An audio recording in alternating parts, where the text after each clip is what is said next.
Well, now I'd like to welcome my next guest into the Navigant Credit Union Broadcast Center. I believe former Attorney General Arlene Violet is in the building. Arlene, hello. hello. Kate, good to see you. Thanks for coming My in. pleasure. I Hello. appreciate it. Well, welcome to the studio. This is where the magic happens. Fabulous. So I've seen over and over again. Well, I am so happy to have you in here because there's so many things to talk about, and I want to talk about with you. And don't step too far over the left. I'm going to bring you a little closer to me over here. You're always, still making pronouncements about how you see the politics here in the state. I want to talk with you a little bit about 38 Studios. Yes. And what we saw, it was just a couple of weeks ago now, with the Colonel Asempico coming out and talking about how, she perceived the investigation, not under her tenure, but the previous, of why the documents that were released, were what they were, why we don't know where Peter Kilmartin's interview is, why they were done by phone, why they weren't recorded. Where does this leave Rhode Islanders after her having that sort of hasty press conference at the State House to say, gee, under my tenure it's not going to happen like that. But to the average Rhode Islander, what does that even mean? Well, first of all, I think the state police really took a big hit. They've always been rightfully respected for their law enforcement prowess, and they deserved all the kudos of the past. But this was clearly a shoddy investigation. I think they tried to cover it by saying, oh, this was a 4-year investigation. It looked more like it was 4 hours of an investigation. And what was really bad about it, Kate, is the explanation for why they didn't copy down what the Attorney General had to say was, well, I listened to it and it seemed innocuous at best. But the fact of the matter is, in any investigation, you write down exactly what that person said, because maybe 5 weeks or 6 weeks or 7 weeks from now, someone says something, and that's a piece of the puzzle you didn't know you had that then you could mesh with what you heard before. So this handling of phones and not putting them under oath, and then having Bill Murphy, who was a major player, then Speaker of the House, blow it off by saying, oh, I represent Gordon Fox. But what does that have to do with anything relative to his behavior? So to me, they took a hit, but even more, it creates again the presumption and expectation of corruption in Rhode Island, that we don't even investigate it thoroughly. And I think it really creates among people a skepticism of what's happening in the state. And that was always, we had sued for the documents. Yes. We're actually still going through the process.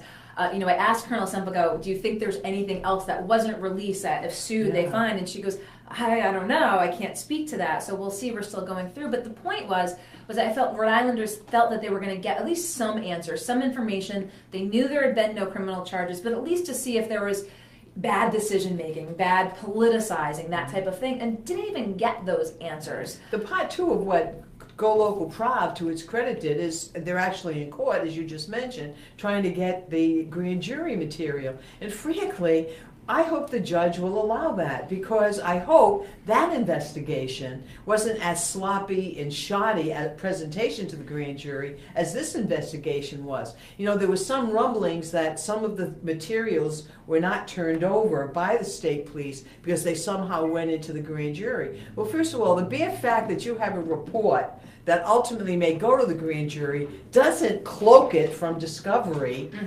when you still have a copy of it back at your office. So from my perspective, that was a rationale that didn't really hold. But the fact of the matter is, we need to see what exactly went on in that grand jury and to what degree it was a serious presentation of facts to the grand jury as opposed to throwing transcripts at them. Now, we had sued for the documents from the state police, and Yes. the governor had petitioned for the release of the grand jury documents. Do you think that, again, seems to be that there wasn't much of a case made for doing so?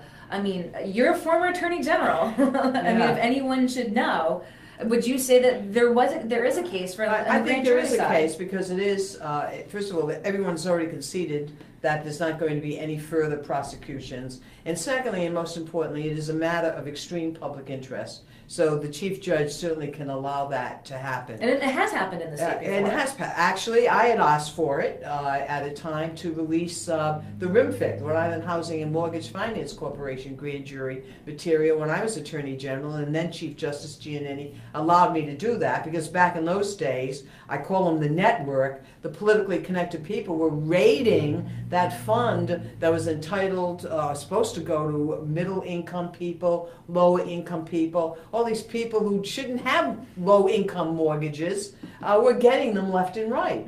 However, they used the mechanism of never having to sign under penalties of perjury as to what their income levels were, or even that they intended it to be their first home. So there was no perjury prosecutions possible.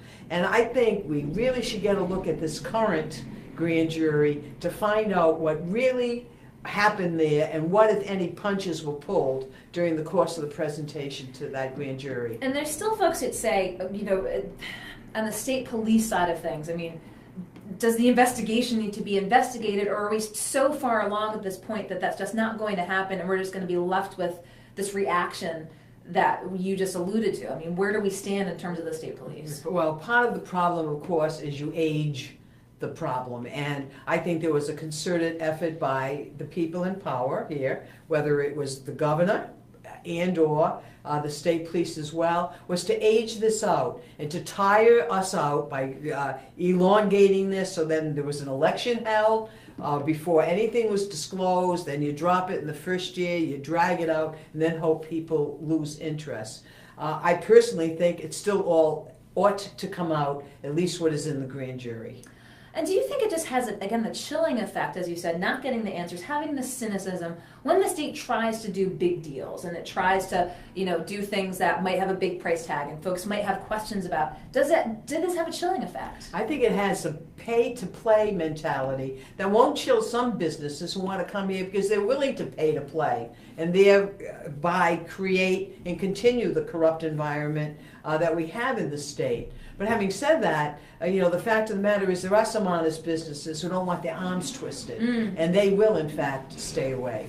Well, you know, as we said, we're not going anywhere with 38 Studios anytime soon, and I know you've written about it. But one attack maybe now from 38 Studios to something else you've been vocal about, and this is the governor's free tuition proposal, which a lot happened this week, especially up at the State House, and we wrote about today. Yes. The loss of Senator Teresa Paiva-Weed.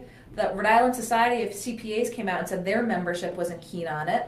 And then we're learning about the budgetary impact of Trump and federal dollars coming to Rhode Island. Was this just the perfect storm? But before this all happened, you had fairly strong views on this. Yes, as you point out, I understand Paul Ryan's going over, as we are filming this, to tell Mr. Trump he doesn't have the votes.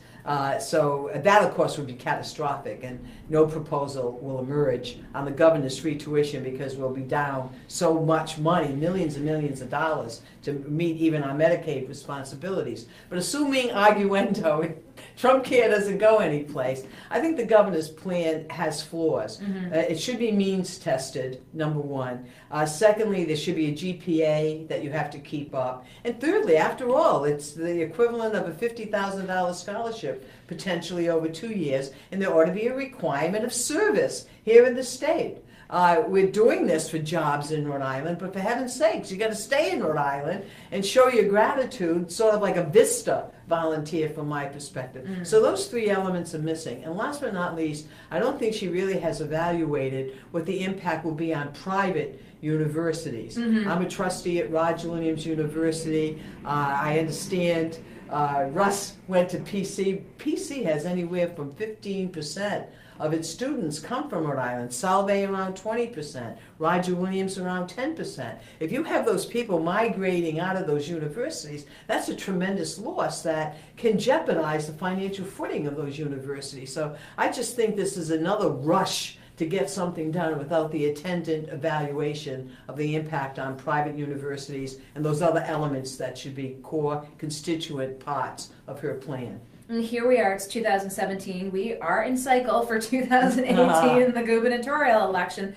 Do you see this it was almost a political move as well on behalf of the governor? Yeah, I think because there's a perception, and I feel badly there's this perception because I think she's trying to do a good job, but she has an image that she gives money left hand and right hand to corporate interests. So I think she's trying to balance that off to say, see, I really am though about the people by offering this particular job. So it's certainly, I saw it as a political move. Not that she doesn't believe in what she's doing, but it's political as well. I don't think probably it's going to go anywhere.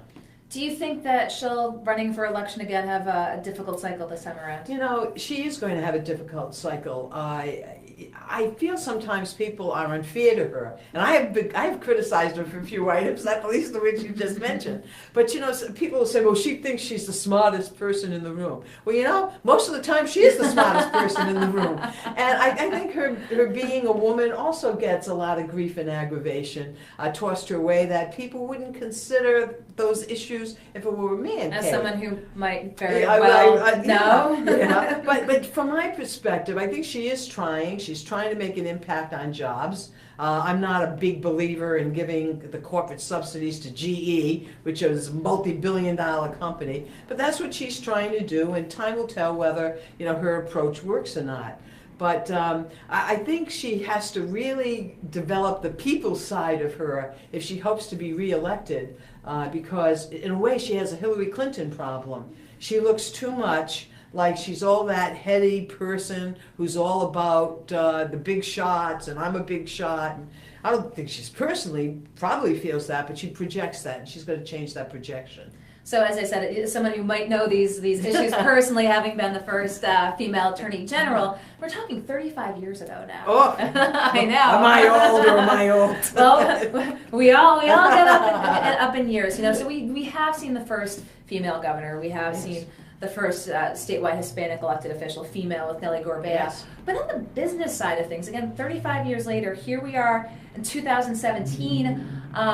Where are the females in business and corporate and would you have thought we would have been further along in 2017 than where we find ourselves now? Yeah, I wish we had been, but there's so many structural obstacles, basically to that, including women the majority of women having to be the child rearers and the person who's the stay-at-home mom, etc. What that in fact does to careers and seniority or whatever. So I think there's a cycle here that mitigates against women being in those top jobs. And I really still continue to believe that when a woman assesses whether she should run for office, she asks herself, am I qualified to do this? But for some reason, most men who run for office think, oh, I got this all settled, I'm going to be fine. And they just plunge right in. But we certainly see that on the political side of things. We always know there's studies about the number of times a woman has to be asked if she's going to run for office. But let's go back to politics and policy a little bit here. Former Attorney General, marijuana legalization.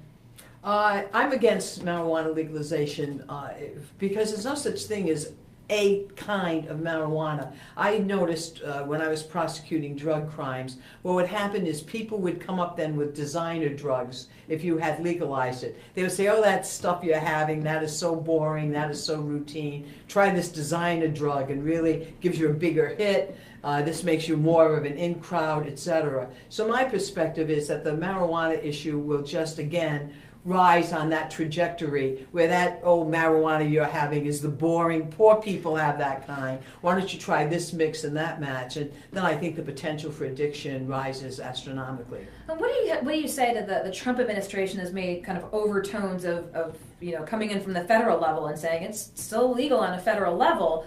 Do you think that that'll have any traction or any impact on states? We've seen it legalized, states are trying to legalize. Or do you think that's more of maybe some talk coming out of D.C., or does it actually have any legs? What? Talk coming out of D.C.? No! Was that possible? Well, it still is illegal federally, and I really don't see much of a change in that regard. Now, obviously, in many instances, they're looking the other way, but I think they want to at least have some handle on it. I remember a case back in the 80s where there was something like 10,000 pounds of marijuana that was being brought in by a boat. And they want to make sure the laws are in place to get that person if that happens again. So I really don't see anything changing. I just see a benign neglect continuing on the federal level. And lastly, on the law enforcement side of things, I know that you had tuned in for the Ghosts interview this week with Josh. Charles Kennedy, speaking of drugs, went to jail for it. Made some, he made some kind of strong statements about the police's use of informants. How did you react when you heard what he was saying? Well, first of all, you have to have informants in the business. What he was addressing was the so-called Whitey Bulger problem, where the person actively is involved in crimes of major felonies, including potentially murder, which is what Bulger, in fact, was doing. I mean, that should never, ever be tolerated from an informant. The informant has to go on the straight and narrow path, or else that's the end of that relationship. Again, I can't just go on his say-so. I'd like to hear what Captain or Colonel O'Donnell has to say about whether or not he was such a guardian of the informant that he referenced, Collins. But time will tell whether we'll find that out, I think, like everything comes out. Yes, now I know that you've been talking a lot about, again, that interaction with mafia and law enforcement, clearly on the crime town side of things. Yes. Again, we had Mr. Kennedy in to talk with Josh about it, so I just figured I would ask your take on it. Well, I mean, no shortage of things going on here in the state. I'm so glad that I had you in. But again, it's, the hangover from 38 Studios. Hangover, good word. The 38 Studios hangover. And just want to, pick your brain a little bit on the political front. No shortage of issues. How do you see the Senate now being in a post-Teresa Paiva-Weed leadership world? Well, I think Mr. Moore was accurate when he said, in a way, there was a blow to Raimondo's plans, particularly in education, with Teresa Paiva-Weed's departure. I think Dominic Ruggiero will have a little bit of a problem finding his footing. As you know, he has a past that keeps strangling him because everybody keeps referencing a couple of instances that occurred prior in his life. But nonetheless, he's very union-oriented, and I still think that the unions in Rhode Island will see their continue in ascendancy under him. So I think, in a sense, ironically, that it's going to be Mr. Mattiello who's the check on the aspirations of his colleague, the Senate President. It'll be very interesting to see how those two interact. Yep, well, time will tell, but it was an interesting shakeup this week. Yes. We're clearly all keeping eyes on it. And probably I'll have you back in to pick your brain a little bit more. So I appreciate it. Arlene Violet, thank you for coming in. Hopefully we'll talk with you soon, but have a great weekend. Thank you very much. Okay. Oh, my best.